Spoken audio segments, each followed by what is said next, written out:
Hi, I'm April Sexton. I am the K-12 General Music, Band, and Choir Director at Paintsville Independent Schools.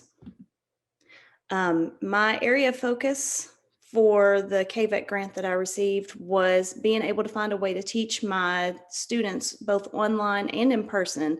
And in person, I was going from room to room on a cart in the elementary school instead of the students coming to me in my classroom. And I wanted to be able to teach them this year with the same rigor, structure, success as any normal school year. So what I did was use some online resources to help with both my virtual and in-person students. The resources that I used were Music Play Online for my elementary kids, the Essential Elements Interactive for my band students, an online subscription to a choir portal that is connected to a choir player app for my choir students.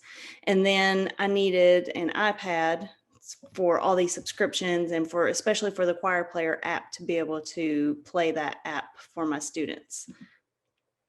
So with my elementary students, we were using Music Play Online.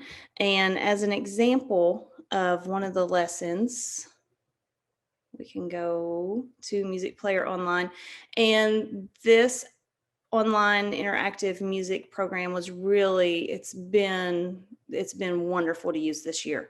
My students, whether they were in person or online, we were using this with my in-person kids in the classroom. My online students were able to go onto their lessons. Each week, they're getting the same lesson as my in-person students.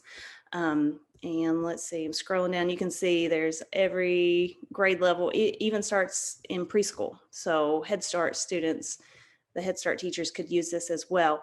One that just recently, let's go to March 2nd, because there's a fun little video. I did video my in-person students doing some of these lessons, but you can see there's rhythm work, a play along.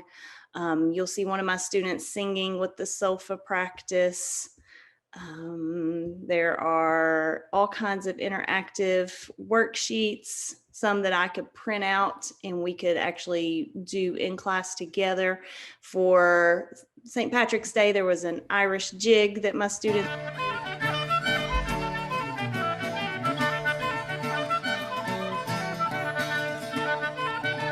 They loved that in class, the Irish jig, moving to music with the ribbons. So the kids at home, they can watch the videos and it's just like having me in person teaching them movements to some of these songs. The singing, let me show you.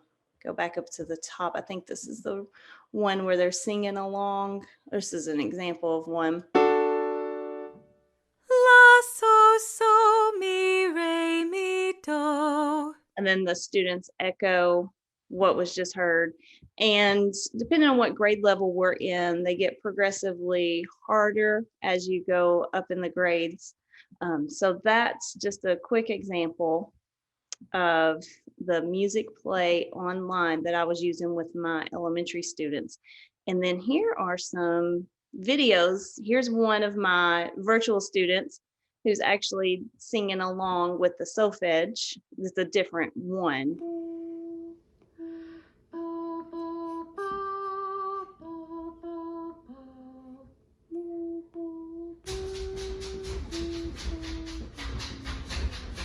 And she sends me videos every week of her doing at least one portion of the lesson. And a lot of my students do that as well. They'll send me videos of them participating in the lesson, showing me what they've done this week. I love it. And then here are my kids. Pause her. Here are some of my in-person kids doing that Irish jig with the video. They loved this. Switch your feet.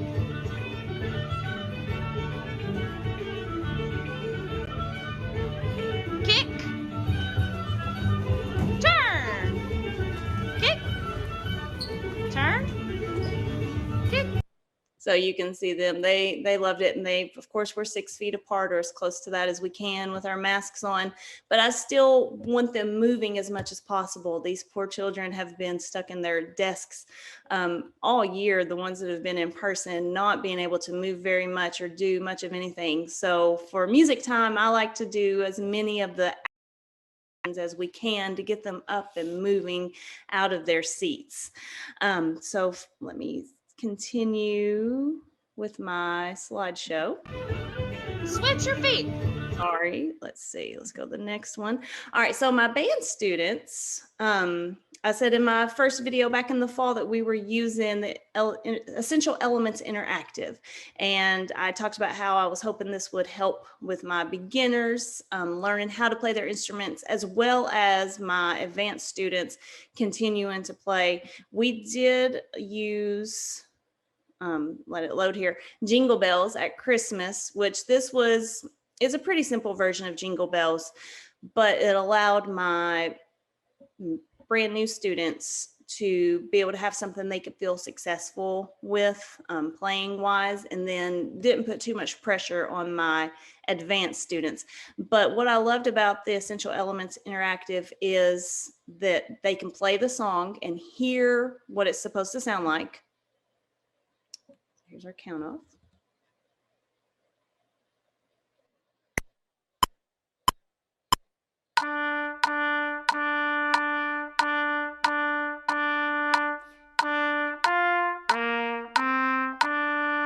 So this is a trumpet part. So I actually have the trumpet playing with the trumpet music that they would be looking at home, the metronome in the background, helping them keep a steady beat. And then we could also put different accompaniments behind it. They really liked the rock accompaniment.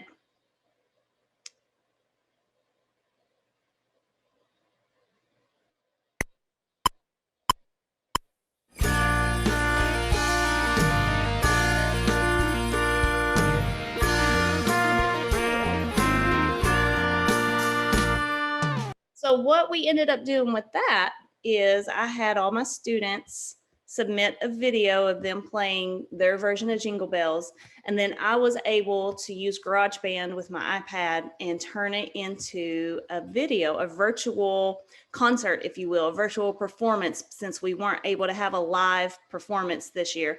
So here is Jingle Bells with most of my students turned in a video. I will admit, having 100% participation was Grammarly can help you write quick.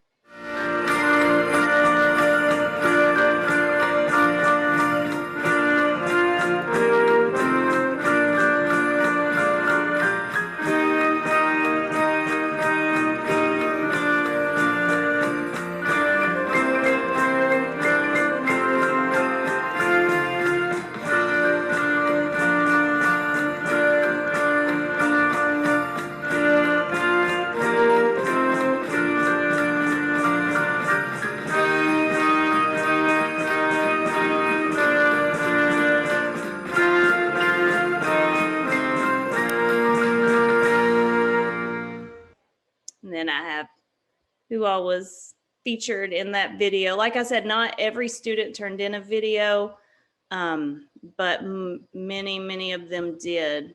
And that's also how I could check to make sure that they are progressing like they should be. Them turning in the videos throughout the year, them playing different exercises from the book, different songs from the book. So I'm able to check and make sure they're still able to play their instrument, since I didn't see them very often in person. We've only been back in school now for 3 weeks, I think.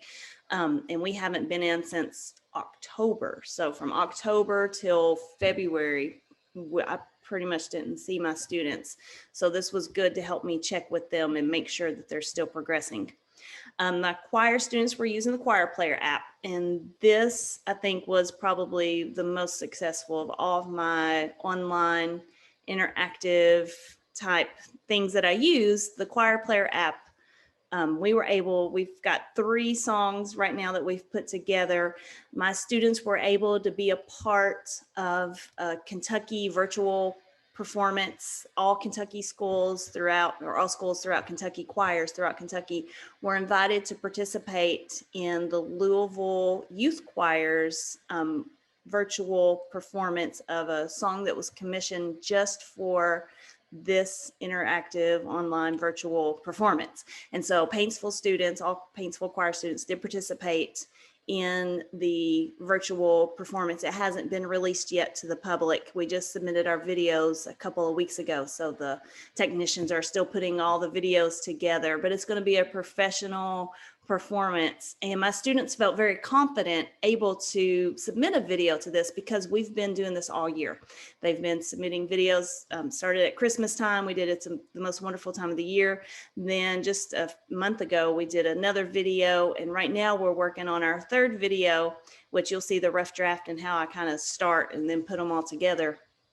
But like I said, my students felt very confident able to be a part of this virtual choir experience because we've been doing it so much throughout the year.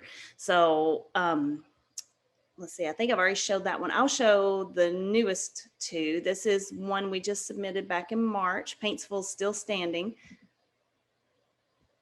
And this, once again, features almost all of my choir students.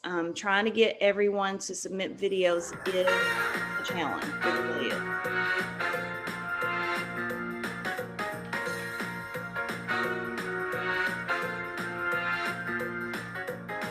You can never know what it's like.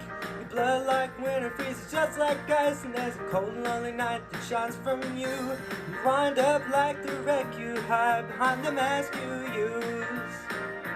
And do you think the physical can Fast forward. I do want to fast forward, and then we have all our individual solos, and then everybody together at the chorus.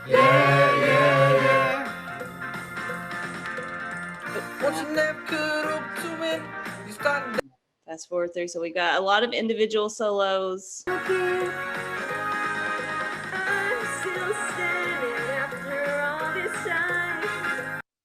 Fast forward, and then we got the group.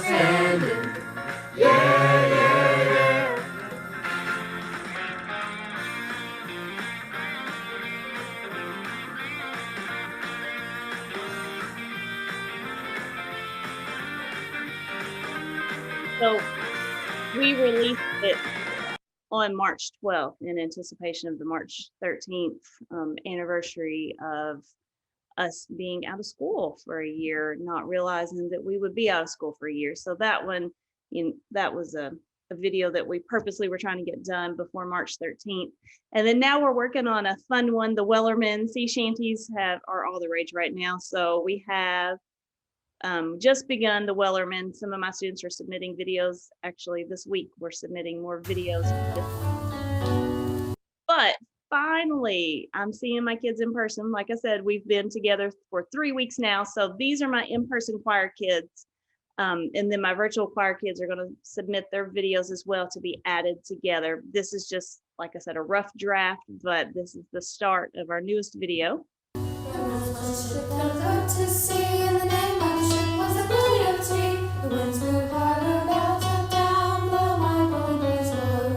Soon may the Wellerman come to bring us sugar and tea and rum. One day when the time is done, we'll take our leave and go. But this song is straight from the Choir Player app. They're up to date with all the latest music as well, and they added the Wellerman song to their app here recently. So it's wonderful to be able to actually work with these kids in person again. We have missed being in person.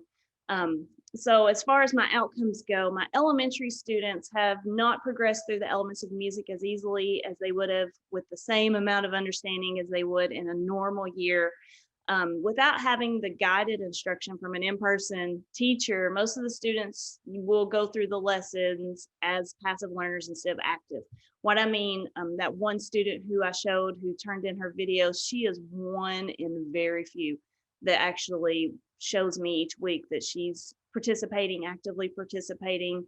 The majority of my virtual students, if they watch a video or two, I'm lucky. Most of them just hit submit on their Google Classroom page saying that they watched, but I've got to be honest, I don't think they really are. Especially once the students came back into the classroom, And I was asking them questions about, oh, when you listened to this lesson, a few weeks ago, what was it about? And the blank looks across the board. So without having a teacher actually there guiding them through, helping them through these lessons, they're really not progressing like they would in a normal year. But I do love the music online, the music play online, to use in person with my kids, because then I can guide them through these lessons. So I love that program. I love that online program. I'll probably keep using it even next year with my in-person students. But to just send it off with kids in elementary, especially, and say, here you go, here's your lesson, get it done, it's not happening. As far as band goes, my beginning band students have struggled learning how to play their instruments without an in-person guide. And my advanced players have kind of stagnated this year. We're not making any progress. My virtual beginners, they have really struggled. Once getting them in person, and I've had a few after school rehearsals just so I can see my beginners in person. It helps just having me there and coaching them and guiding them and saying, yes, that's right. Yes, you're doing it. Or, ooh, change this. Maybe change this with your lips, change this with your hands. Because even with that Essential Elements Interactive Online, they have the sound, they have the music, but they don't have someone telling them, yes, that's right. Yes, you're doing that. And trying to teach virtually through Zoom with those kids, trying to see, are you holding it right? Are your lips doing the right thing? I can guide them kind of, but we're struggling. I mean, we really are. So I love Essential Elements Interactive. I love that book. We're going to keep using the book, but once again, just sending these kids off on their own and saying, get it done.